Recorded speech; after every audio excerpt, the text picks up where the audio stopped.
जय भीम। साथियों, आप सभी के सामने आज बाबा साहेब अम्बेडकर के जीवन की वो सच्ची घटना, जो महज एक कहानी नहीं है, वो घटनाक्रम है जो बाबा साहेब अम्बेडकर के जीवन में घटा। ये पीड़ादायक कहानी, अगर आप इसको सुनेंगे तो आप इसको महसूस कीजिएगा कि वो पीड़ा क्या रही होगी। जो पीड़ा बाबा साहेब अम्बेडकर ने महसूस की, उनके साथ किसी एक और व्यक्ति ने महसूस की जिसने अपनी जान गंवा दी। आप इस पूरी कहानी को सुनिएगा, आपको पता लगेगा कि बाबा साहेब अम्बेडकर के लिए किसी ने, जब बाबा साहेब अम्बेडकर पहली बार वापस भारत लौटे थे बैरिस्टर बनके, तो किसने उनके लिए जान गंवाई और क्यों गंवाई। मैं ये कहानी आप सभी के सामने पेश कर रहा हूं। ये कहानी बड़े आप ध्यान से सुनिएगा। साथियों, बात उस समय की है कि जब बाबा साहेब अम्बेडकर लंदन से पढ़कर लिखकर बहुत अच्छी डिग्रियां लेकर भारत वापस लौटे और भारत आए, तो आने के बाद जब उनकी नौकरी लगी, तो जब बाबा साहेब अम्बेडकर अपने घर से उस दफ्तर जा रहे थे, तो दफ्तर के बीच में एक होटल हुआ करता था। तो बाबा साहेब अम्बेडकर ने उस होटल पे रुककर वहां से पानी मांग लिया। तो उस होटल पे एक छोटा सा बच्चा था जिसकी उम्र ऐसे ही 9-10 साल रही होगी। उस बच्चे ने गिलास उठाया और वो बाबा साहेब अम्बेडकर के लिए पानी भरने लगा। तो जो उस होटल का मालिक था, उस होटल के मालिक ने उससे पूछा कि तू कहाँ जा रहा है। तो उसने बताया कि हमारे ही नजदीक में जो दफ्तर है, वहां जो बैरिस्टर बैठते हैं, उन्होंने मुझसे पानी मंगाया है, मैं उनके लिए पानी लेके जा रहा हूं। आप यकीन मानिएगा कि उस होटल के मालिक ने उसके कान पे 2 थप्पड़ जड़ दिए। उसने कहा कि तू मेरा धंधा बंद करवाएगा, तू मेरा होटल बंद करवाएगा, कोई मेरे होटल पे खाना खाने भी नहीं आएगा, पानी तो दूर की बात है। और ये सारा वाकया, ऐसा ही एक पेड़ हुआ करता था। उस पेड़ के किनारे बैठकर सोनबा येवले नाम का एक व्यक्ति था। ये पूरा घटनाक्रम वो देख रहा था और वो बाबा साहेब अम्बेडकर को जानता था। वो जानता था कि वो यही व्यक्ति है जिसने हमारे लिए, देश में रहने वाले अछूतों के लिए लड़ाई लड़ी है। और आज वो, उसको होटल के मालिक ने पानी देने से मना कर दिया। और बाबा साहेब अम्बेडकर वहां से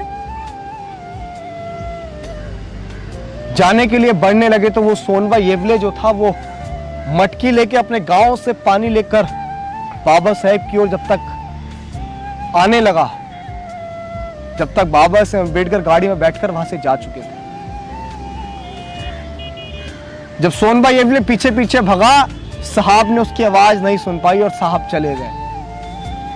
सोनबा येवले लगातार वहां 1 महीना नहीं, 2 महीना नहीं, 3 महीने तक लगातार उसी पेड़ के नीचे बैठा, रोज मटकी लेकर, जिस टाइम बाबा साहेब अम्बेडकर आए थे उसी टाइम वो मटकी लेकर बैठा रहता था, पानी भरकर कहता था कि मेरे साहब आएंगे जिन्होंने हमें सम्मान से जीने का अधिकार दिलाया, मेरे साहब आएंगे जिन्होंने हमारे लिए लड़ाई लड़ी, मेरे साहब आएंगे जिन्होंने देश में रहने वाले अछूतों को सब कुछ दिया, मैं उनको पानी पिलाऊंगा, मैं उनकी प्यास बुझाऊंगा, मैं उस होटल के मालिक को यह बताऊंगा कि हमारे साहब ने हमारे लिए सब कुछ करा है, तो हम भी उनको पानी पिलाने योग्य हैं।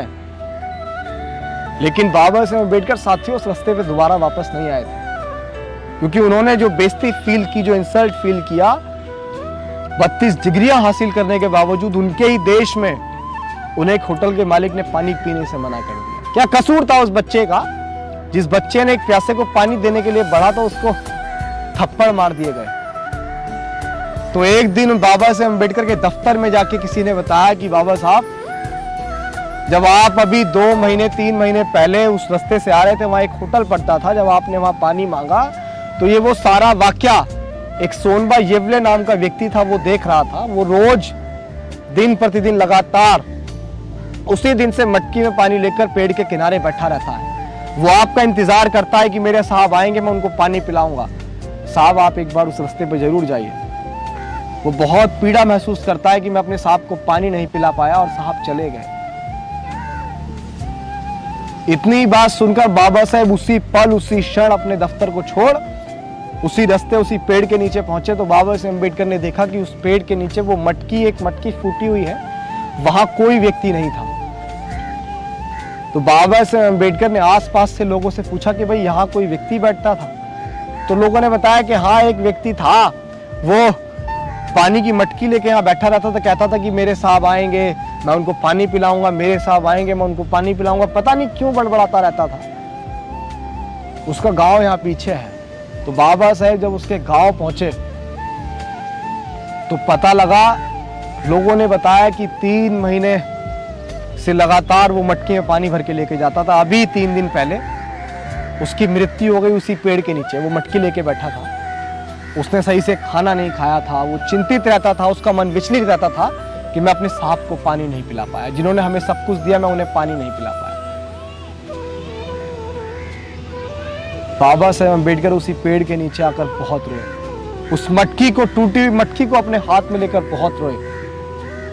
और बाबा साहेब अम्बेडकर ने ये कहा कि जिस पानी की वजह से सोनभाई येवले ने अपनी जान गंवा दी, जिसकी वजह से मुझे अपमान महसूस करना पड़ा, मैं ऐसा दिन अपने समाज के लिए लाऊंगा कि बहुत अच्छे पानी में, बहुत साफ पानी में अपने पशु नहलाएंगे। सोनभाई येवले की कुर्बानी मैं व्यर्थ नहीं जाने दूंगा। मैं अपने समाज को इस स्तर तक लेके आऊंगा कि उनको किसी से पीने के लिए पानी मांगने की जरूरत नहीं पड़ेगी, साफ पानी के लिए दर दर भटकना नहीं पड़ेगा। आप महसूस कीजिए मेरे समाज के लोगों कि महज पानी की वजह से सोनभाई येवले ने अपनी जान गंवा दी और बाबा साहेब अम्बेडकर ने कितनी पीड़ा सही, ना जाने कितनी कहानियां हमारे बीच तक पहुंची भी नहीं है। ये मूवमेंट, ये मिशन, ये विचारधारा बहुत कुर्बानियों के बाद यहां तक पहुंचा। हम लोग ऐसे नहीं कहते हैं कि भाई आप मिशन में आइए, मिशन में जुड़िए, मिशन में काम कीजिए। इसके लिए कुर्बानी दी है बहुत सारे लोगों ने, इन कुर्बानियों को जाया मत जाने दीजिए। मिशन किसी एक व्यक्ति की जिम्मेदारी नहीं है, ये सभी की जिम्मेदारी है। उम्मीद करता हूं कि इस सच्ची घटना को सुनकर आप अपने जीवन में बाबा साहेब अम्बेडकर की मूवमेंट को उतारने का प्रयास करेंगे। जय भीम, जय भारत, जय संविधान।